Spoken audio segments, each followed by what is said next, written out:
You're listening to the Be Better Off Show by Kelly+Partners. Well, good morning and welcome to Liz Nable to the Be Better Off Show by Kelly+Partners, where we get great business owners to share their amazing stories of struggle and triumph. And Liz has the Xtend Barre franchises, Mossman, DY, Manly and Mona Vale, covering the Northern Beaches, which is amazing. And she's an amazing lady with a great story. So I'm really excited to share her story with you today. Liz, how are you? Good. Thank you for having me. Pleasure to be here. Anytime. Now, good story. I start at the beginning. Share with us. Where did you grow up? How did you start your career? And then ultimately, how did you get into the fitness industry? Okay. Well, I grew up I was born in Canberra, but I grew up, we moved to Sydney when I was about 3, and I grew up in Mossman mainly. My dad was a real estate agent, so he was a local business owner in the area. So I grew up in Mossman and had always wanted to be a journalist. So I did a sports journalism degree in Canberra. I didn't do much work, I've got to say. I was very disciplined at school and it all fell apart at uni, but I did manage to pass and went on to pursue a career as a sports journalist. Sort of wavered from sports journalism back into news. So my first job was at Sky Racing. Yep.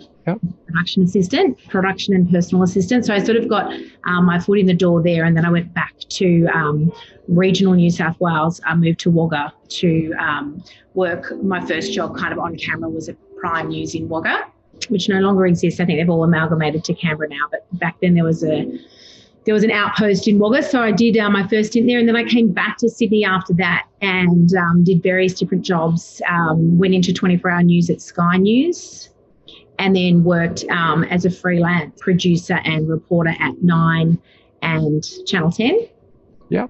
And then not long after I got married in beginning of 2006, we moved to New York with my husband. Got a job there. He was working at an investment bank, and he got a job like back in the day when you could just apply for a job and they would pay to transfer you anywhere you wanted to go. Yep. He got a job in New York, so we moved to New York, and so I worked for the next 6 years as an independent contractor for various news outlets. I worked for 60 Minutes, Sunday Night, 7 News, 9 News, 10 News, radio outlets, ABC. Fantastic.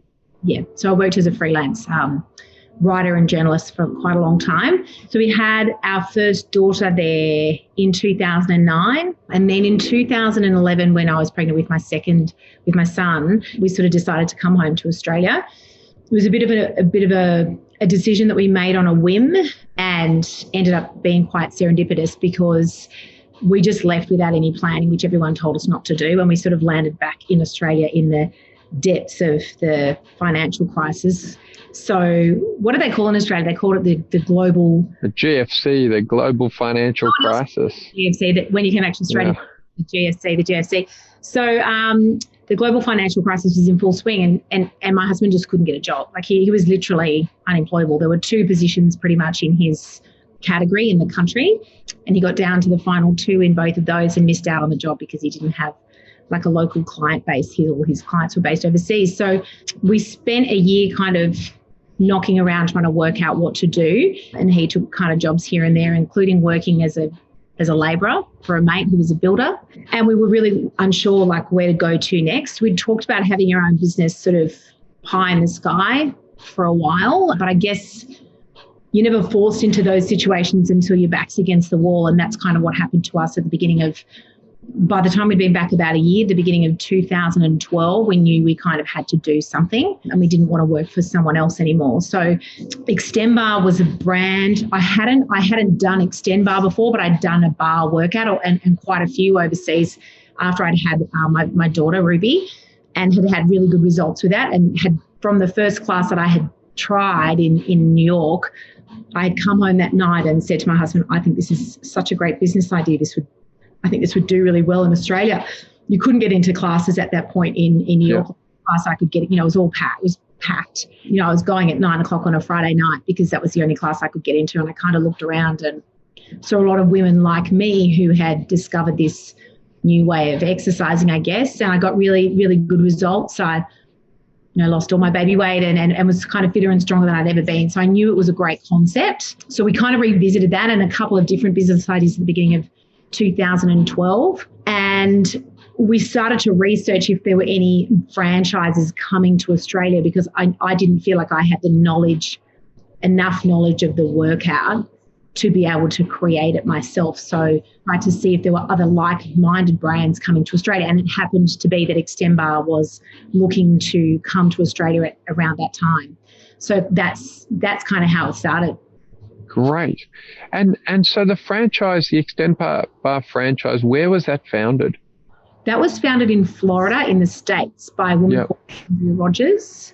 She was a Pilates instructor who had often had feedback from her clients that they love Pilates, but they found it a little bit boring, a little bit repetitive, and they felt like they had to go and do a separate kind of cardio session each week because they didn't feel like they were getting a workout. They knew it was good for them, but they didn't feel like it was a full body workout.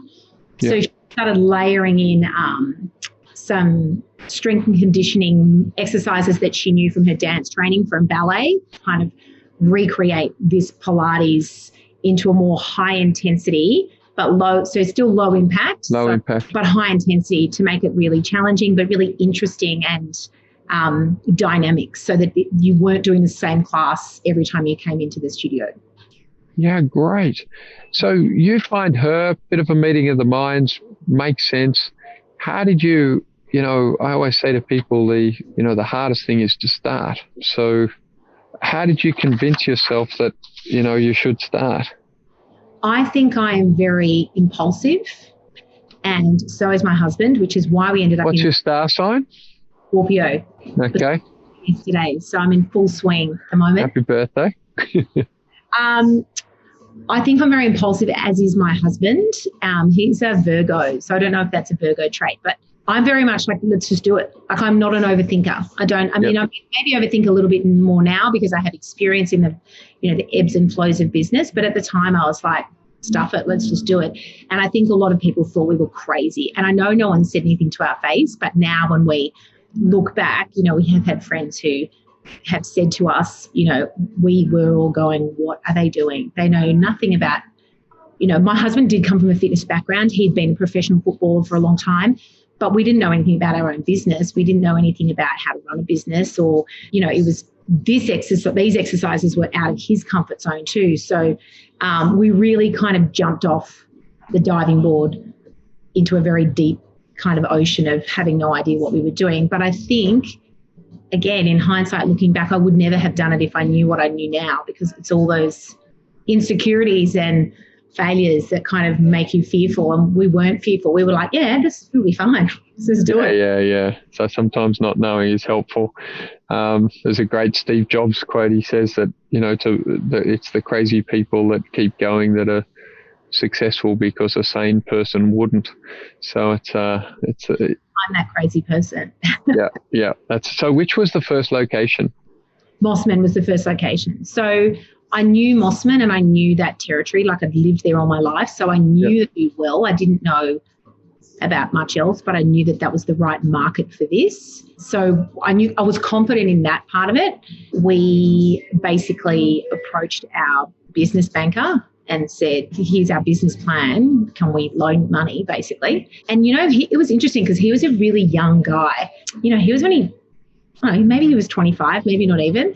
And he was like, you guys are going to be fine. You're going to be totally fine. You've both got backup careers. If it doesn't work, as long as you're not borrowing more than would sort of tip you over the edge, the worst case scenario is you lose it. It was funny coming from most, banks now are so fearful, of lending and having, the right credibilities and all those sorts of things. But he was really like, oh, you guys are going to be so fine. Like you're not, you know that it can't fail, and I knew that it couldn't fail. I knew that I couldn't let it fail. So we kind of had this blind confidence, I think. And I knew Mossman would work, but it did take time. Like, it definitely did not take off overnight. It's taken a long time to get that brand awareness and get a really loyal following, so that you don't have to be there 24/7 every day, like it was in the first few years. And what do you think? Like, if you were talking or speaking to somebody in your, who was in that situation now, or your early stage self, what would you tell them were the, 1, 2, or 3 really critical things that you wish you knew, or that you're glad you knew? That I wish I knew. I wish I'd known how to set my company up properly.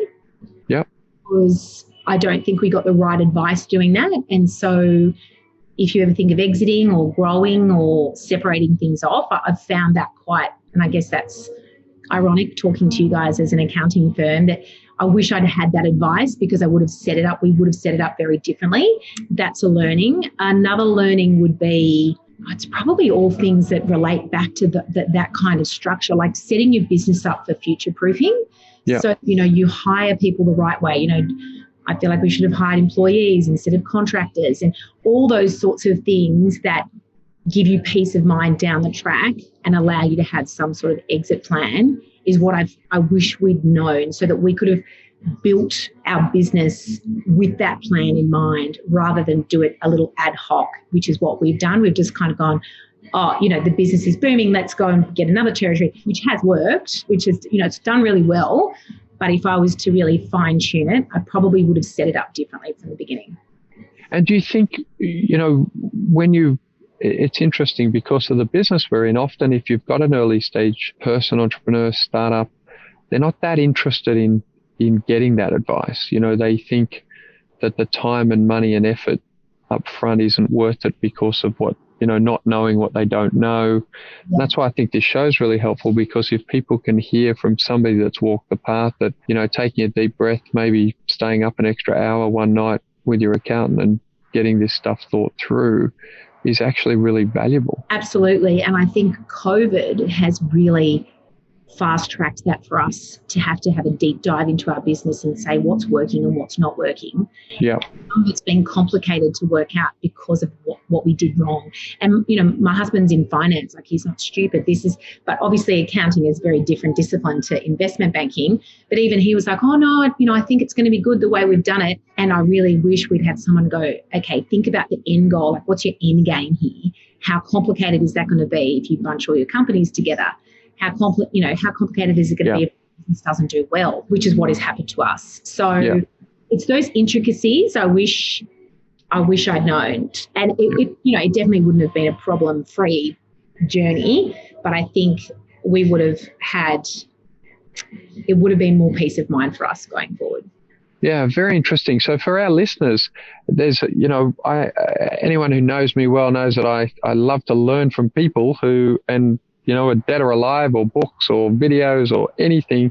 One of the great books I recommend to everyone is The 7 Habits of Highly Successful People or Highly Effective People by Stephen Covey. There's a great chapter in there which the title of which is Begin with the End in Mind.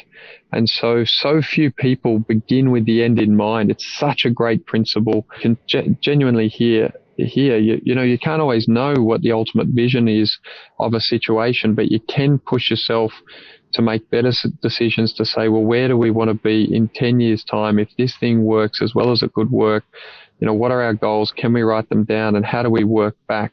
There's 2 ways most people work.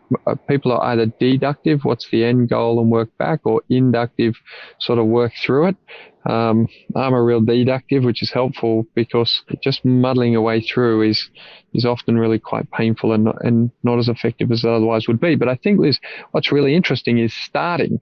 People never start. They have an idea, they have a dream, they want their life to be different, but they can't start. How do you get yourself to start? I can't stand people who talk about things that they never do. Do it. Just do it, because you'll never know if you don't do it.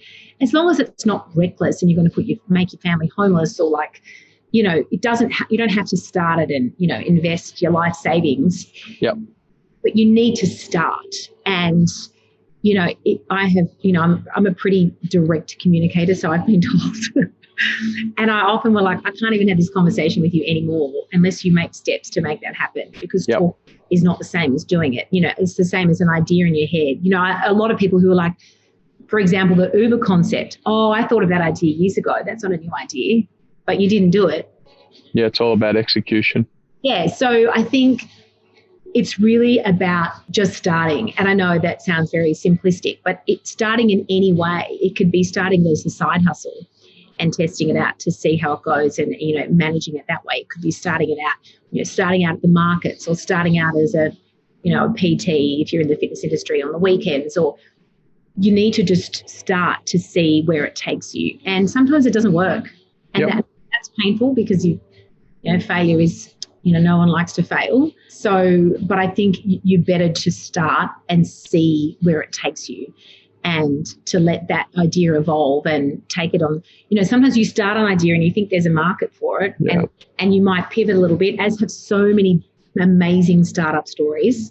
I was listening to a podcast with the girl who started ClassPass a couple of weeks ago. I don't know if you're familiar with ClassPass. It's like a gym share fitness passport sort of thing. It's a concept of the States. It's valued at $1 billion or something now. And she pivoted her business 12 times before she settled on a model that worked. So I think I am definitely I'm always learning from what's in front of me, and I enjoy that learning process. So I think that's part of it as well, is being prepared to fail. The worst case scenario, and being okay with that. And it doesn't mean you can't do something else. It doesn't mean you can't start different ideas, or lots of very successful entrepreneurs and business owners have had businesses that haven't worked. Being able to pick yourself up and keep going and learn from your mistakes. And and so much of the learning comes from the hard stuff. You don't learn much from things that go easily and work. You learn from feedback where people are telling you, well, don't do it like this, do it like that. That doesn't work for me. Couldn't you do it like this? Yeah. And I think I still find that hard. I still find it very difficult to, when you feel like you've failed, is a really tough thing to face. But, after the first few days, or, the first few moments of feeling like a failure, you can pick yourself up again and go, right, what have I learned? How could I have done that better? How could I have done that differently? And I'm still doing that now. I'm still doing things wrong in business, and the instant reaction is to, tell everyone they're wrong and, you're right. Yeah. And as is my first reaction, I'm very impulsive, but I do go away and think about it. And I know within, a week or two, I'm like, okay, I know they were right, and this is what I need to do differently to avoid that happening again. So it's a painful process in a lot of ways. Yeah, it's like a good workout. Yeah. It's quite painful, but you get some benefit at the end, which is good. So the resilience to over a long period now, you've been in the business over a decade. So, I haven't seen anyone do well in anything in less than a decade, frankly. And that's learning in itself for me, because I am impatient and I am impulsive. And, there are many times in the first 2 years that I was like, oh, this is not working. We should just close it up. I usually had those conversations. I can't even tell you how many times, because I just thought, oh, yeah, it's going to work, and everyone's going to come flooding in, and there's going to be wait lists, and we're going to be rich. And I just had no idea about the patience that would be required to be in this, to have longevity in the fitness industry is a big milestone. Yeah. I wasn't prepared for that either. And neither was my husband. We are both pretty impatient. And, the first few years were painful in that way as well, because we thought we were failing every day, because we didn't realize that it takes a long time to do this well, and to be in this for the long game. It takes a long time. It doesn't happen in 1 year or 2 years. So do you think it, like, if in terms of big ideas, if you've got, people around you, I genuinely believe, and you look to sort of heroes and examples of people that have done well that you admire, and then try and think about, well, what's their journey been? I just got thrown on my chair here. The rich list is out today. Now, if you look at the rich list, the top 20 wealthiest people in the country have been at it for at least 20 years. And even if it's a tech company that's happened quickly, the people that run those are normally working, 3 years per year. So if they've been in it 15 years, they've done about 40 years worth of work. Yeah. I just genuinely believe, there's that great quote from Robbins where he says that most people overestimate what they can do in a year and underestimate what they can do in a decade. I just genuinely believe that's true. They come into the gym, they do one workout, ask you why they haven't lost 5 kilos and grown all the muscles that they expected. But I really believe that, it's a saying that I've developed with our business owner clients that, do the push-ups. I don't know how big your muscles will become because that's partly genetic and all the rest of it, but I know that they won't be any bigger and stronger if you don't do the push-ups. So let's stop talking about it and do the push-ups. A little painful, but the process matters. And I think you need to be prepared for bumps along the way, and you have to be prepared to plateau, like in fitness. Yeah. Smash yourself for 4 weeks in the gym and you haven't been doing fitness for a long time, you'll see results really quickly, and then your body will plateau for a little bit and then gain a few kilos, and then you might. So, and I think a lot of those big tech guys and a lot of those guys who've been in those big businesses, I really admire them because they're so fluid. And they're so like, oh, yeah, we lost however many million on the stock market today, but that's okay because we're going to do this, this, and this. Like they're so used to that rejection and failure, and it's just part of what they do. And I'm not at that point yet. I still get devastated when I feel like a failure, and I still take it to heart. I still take it personally. Each time I get a little less personally attached to it.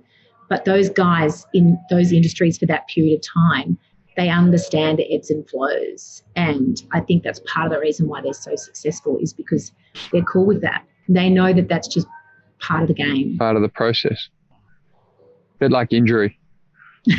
Yes, exactly. Like get an injury, have to do the rehab, but you've still got the goal. And I think the size of the goal and the focus on the overwhelming focus on the goal is what, in my experience, pushes people forward. Yeah, and that's right, to keep their eye on the goal the whole time. And when they have deviations, they're prepared. It's almost like they're expecting that. Yeah. And that's a really good comment. Why do people not expect to, and I don't like the language of failure, I think language is critical. Words we choose are really important, but why would any of us expect not to fail, like not to have feedback that we don't like, not to have outcomes that we weren't anticipating? Like, isn't that just a bad idea? I just think humans, sometimes we evolve more slowly than we think. Like you'd think after learning the first time that you would know the next time that there's a pretty good chance you're going to, have some sort of rejection or some sort of slip in the road. But I mean, I'm probably the perfect example of that. I'm still learning after 10 years that that's really normal. You're not a failure because, you haven't hit that sales target I think it's also the pressure we put ourselves under these days. Social media and the perfectionism and these images that, someone's an overnight success, or that they have a beautiful, they have a fit body because they just lounge around on the couch all day. Like the hard work that goes on behind that imagery is never really that transparent. So people, especially I think younger generations now have this idea that it's easy, and it's not. It's not. Because no one shows, like no one's interested in, to build a big building, you've got to dig a big hole. You're underground. It's dark. It's muddy. It's stinky. Nobody goes and writes books about people digging holes. Once they've built the big tower, they go, oh, look at that guy or that girl. And no one really is, in my experience, there's a few weird entrepreneurs who are really interested in the grind of the process to work things out, but mostly the world's fairly superficial, so people are just interested in their shiny Instagram stuff. They are. And in 2012, when we started our business, Instagram was really I think it had just kind of come onto this, the scene. So our business has moved with the social media, changes in social media and that sort of thing. But that's definitely what I see. And when people ask me about the business, they just see the bright, shiny pictures on Instagram and think, oh my God, you guys are killing it. Like how did you know that's like an overnight success? No, it's not. We didn't pay ourselves for like 3 years. Like, yeah. It's interesting. And I think we're sort of setting ourselves up for failure, for want of a better word, when we don't expect it to be hard or for there to be bumps along the road. Yeah. So I think that's a great nugget too. So start a business, don't pay yourself for 3 years. You're really working to try and perfect a model, work out the unit economics, get people on the team that share your values. Run me through, and not to impose it. So if it hasn't been a fun one for you, tell me what has. But getting the people right in a business, in my view, is, top of the pops. How have you gone with building teams and, aligning people, building out a vision, getting that culture right?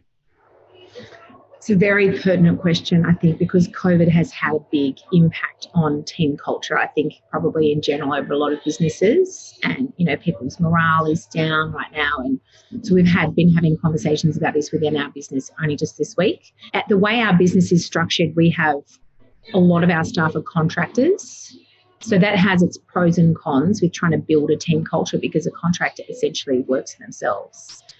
So trying to engage contractors to want to buy into the brand and invest in your business when they might work somewhere else as well, or when they are essentially working for themselves, is definitely an interesting one. We are really lucky in our business across our 4 studios that we have very, very talented instructors who love what they do. They love their jobs and they love the clients and they love coming to work every day. So I think that's built the groundwork for a good team culture. How do you find those people? Well, are they born or made? Can you spot them from 50 feet? In the fitness industry, so we have those contracts. I mean, then we also have our employees who work in admin and sales and that sort of thing.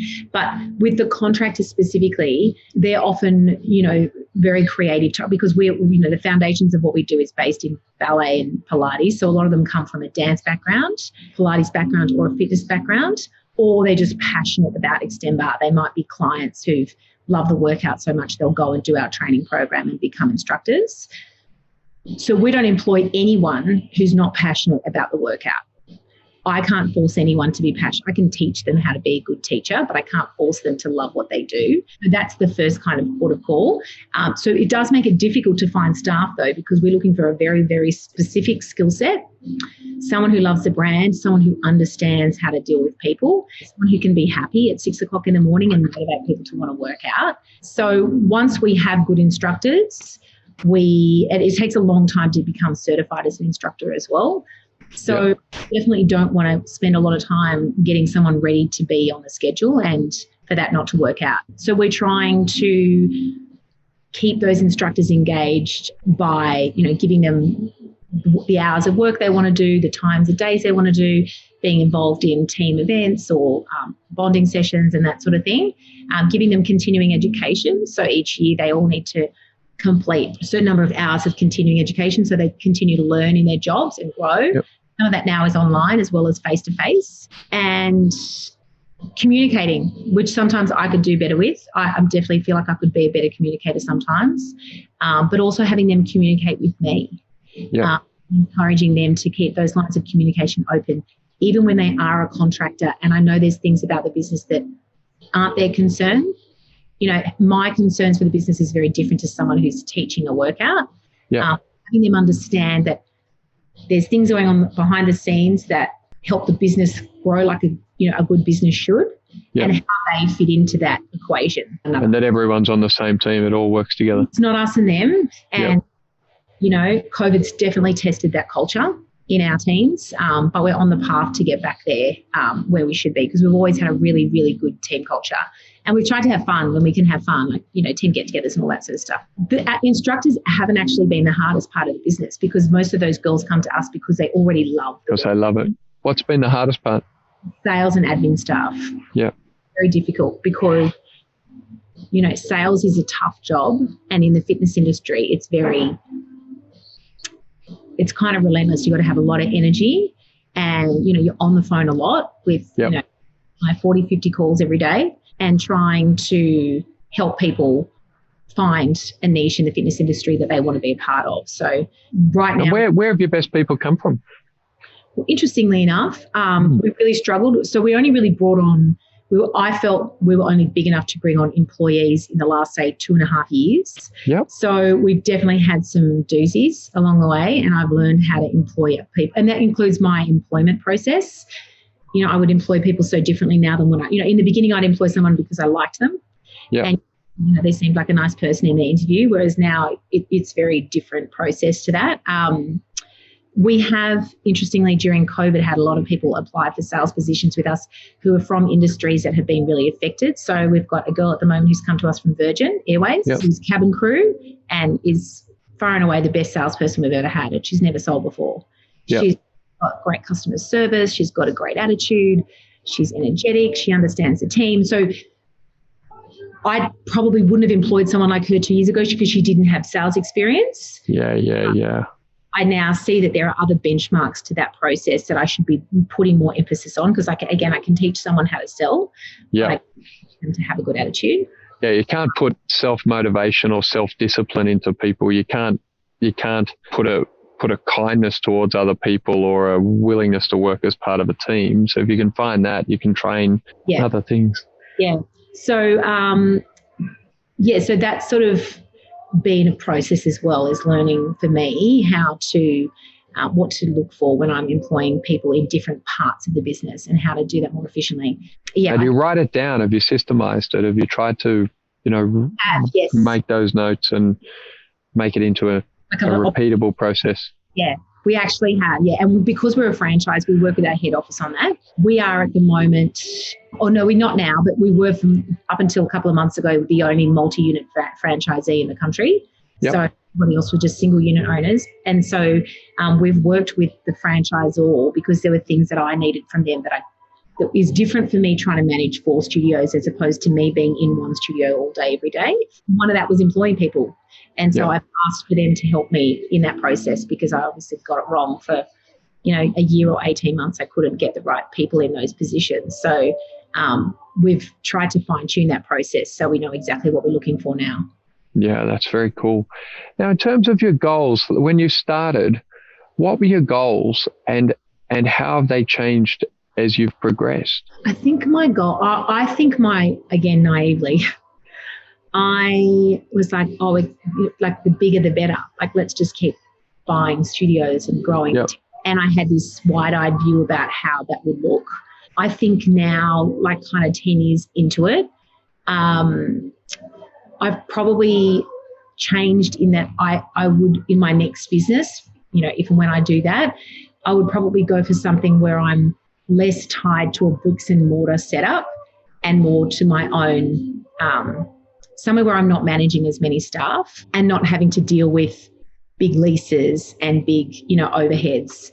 And I think that's probably something that I've just kind of come to think about in the last 6 months since COVID, something where I'm kind of driving it, and maybe like an online business or something like that would be more me driving it instead of spending the majority. I know a lot of people love the management of the business and the managing of people, and I don't think that's me. I definitely can do it, and I'm enjoying the process right now while I'm doing it. But if I were to say what my strengths are from what I know now, I would say it's something where I can drive it on my own and use the power of technology to scale that business rather than big overheads and lots of big territories and royalties and fees and all that kind of stuff. Yeah. Do you think that in terms of, your circle of influence, if you like, that people that are great sort of inspirers, leaders and managers of people? Because, what I see, I had this observation that I used to go into bookstores all the time, as I still do, and I'd look in the business section and 80% of the books are on leadership. And I was like, well, why? I don't understand that, And then over the journey of building our business, somebody said to me, well, why is it that you can turn that thing from that into this? And it really so much comes down to leadership as opposed to management.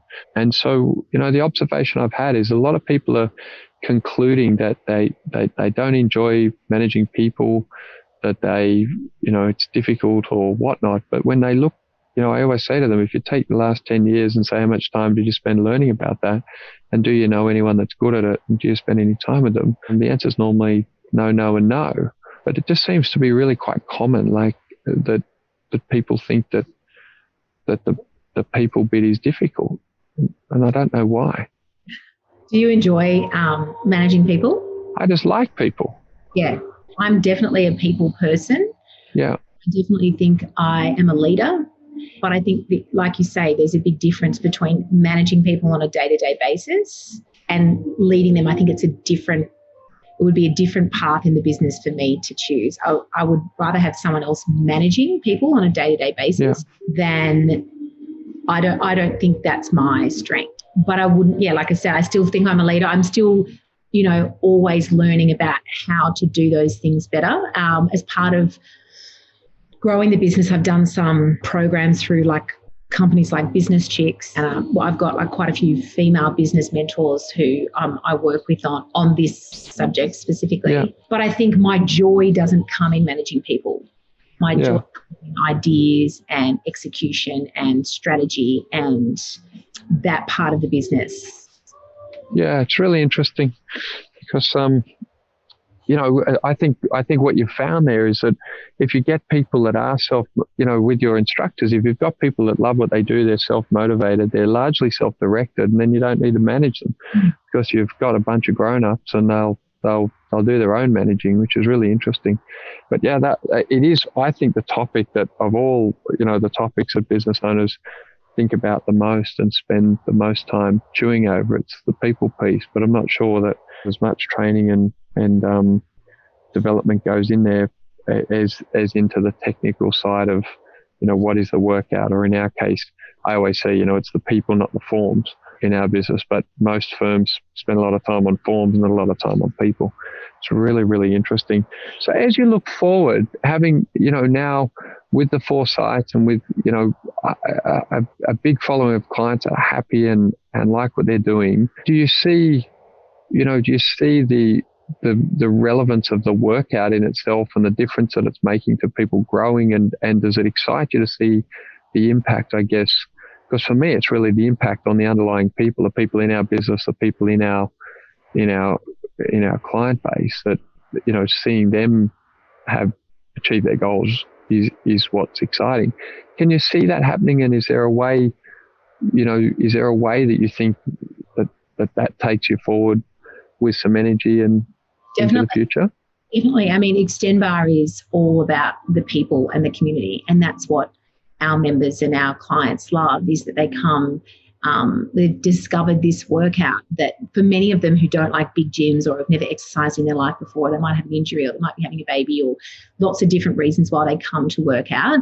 They've discovered this little secret that, exercise can be enjoyable and it can be challenging and make changes in your body, but it doesn't have to be a chore.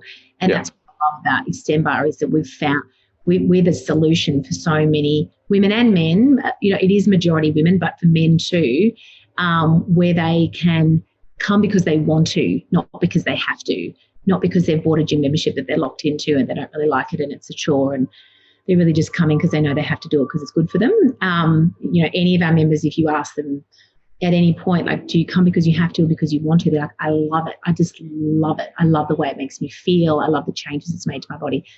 We've made big changes in so many people's lives, and that's one of the biggest kind of gifts that this kind of business can give back to you, because you can see the difference that it makes in lives, and it's a good addiction for them to have.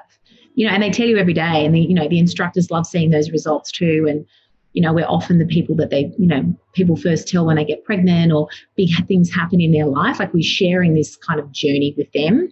It's a very intimate relationship that we have with our members in the studio. Yeah, and that's the beauty of that community, is that they all become friends, and so many new friendship groups made out of the community. Yeah, and babies, weddings, and birthdays, and it's a really, really amazing community.